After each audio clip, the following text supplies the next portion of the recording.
আমাৰ অসমীয়া সমাজত বিভিন্ন টেঙা পাতৰ জুতিৰে আমি ৰান্ধি ৰান্ধি খাওঁ। তাৰ ভিতৰতে মধুসোলেং টেঙাবিধে পেটৰ উপকাৰিতা বুলি কথা আছেই। মচুৰ দাইলৰ লগত ৰান্ধিব পাৰি। মই আজি মিক্স দাইলৰ লগত পাভ মাছ দি ৰান্ধিছিলোঁ। এনেনো জুতি লগা হয় নহয়। ভালদৰে ধুই লোৱা দাইল এবাতি, কুটি লোৱা পিঁয়াজ এটা, কুটি লোৱা বিলাহী দুটা আৰু দিছোঁ নিমখ হালধি। আন্দাজমতে নিমখ হালধি দিয়াৰ পিছতে 1.5 লিটাৰমান পানী দি উতলিবলৈ দিলোঁ। বাৰীলৈ গ'লোঁ, এয়া চালোঁ মধুসোলেং খুব সুন্দৰকৈ পুলি পুলি হৈছে। তাৰে এমুঠি উঠাই আনিলোঁ। পাভ মাছকেইটা বাচিবলৈ একেবাৰে সহজ, পেটু এৰাই দিলে হৈয়ে যায়। যিকোনো মাছৰ লগতে ৰান্ধিব পাৰে। আজি মোৰ পাভ মাছ আছিলে, মই বোলো এইখন তৰকাৰী ৰান্ধি আপোনালোককো দেখাই দিওঁ। মাছকেইটাত নিমখ হালধি সানিলোঁ, টেঙা পাতকণো কাটিলোঁ। এতিয়া ভাজি ল'ম। কেৰাহীত মাছ ভজা মানলৈ দাইলখিনি উতলি হৈয়ে গ'ল। প্ৰায় 10 মিনিটমানত সুন্দৰকৈ সিজি গ'ল, যিহেতু তিয়াই ৰাখিছিলোঁ দাইলখিনি।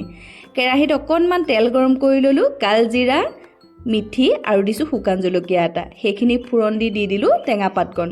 টেঙা পাতকণ দিয়াৰ পিছতে এতিয়া সিজাই লোৱা দাইলখিনি একেলগতে বাকি দিলোঁ। ভালদৰে ঘুটনিৰে ঘুটি ঘুটি এতিয়া প্ৰায় 3 মিনিটমান আকৌ মাছ দিয়াৰ পিছতে সিজিবলৈ দিম। ঘুটনি মাৰি দিলে তেতিয়া সুন্দৰকৈ ভাঙি যায়। মাছ দিয়াৰ পিছতে সিজাই লৈ আপোনালোকক পৰিৱেশন কৰি দেখাম।